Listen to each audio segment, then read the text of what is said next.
నేను ఆయనతో గడిపాను. నైస్ పర్సన్ ఆయన, వెరీ గుడ్ హ్యూమన్ బీయింగ్ ఆయన.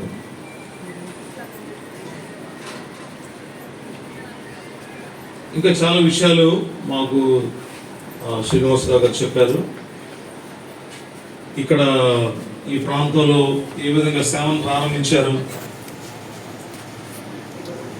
సంఘాన్ని కట్టడం, బాప్తిస్మాలు ఇవ్వటం, ఇవన్నీ కూడా తెలియజేసినప్పుడు చాలా సంతోషపడ్డాను. సహజంగా మనం ఎవరైనా చనిపోయినప్పుడు ఆ కుటుంబాన్ని గురించి మనం ఏమనుకుంటామంటే, ఆ కుటుంబస్తులందరూ కూడా చాలా పెద్ద ట్రాజడీలో ఉన్నారు, అంటే చాలా ఇబ్బందులు ఉన్నారు, సమస్యలు ఉన్నారు, విషాదంలో ఉన్నారు. అంటే ఒక రకంగా వాళ్ళని ఎలా చూస్తారంటే, వారు ఏదో నష్టపోయినట్లుగా భావిస్తూ ఉంటారు చుట్టుపక్కల వాళ్ళు. ఇక్కడ ఒక విషయాన్ని గమనించాలి. The greatest tragedy in the life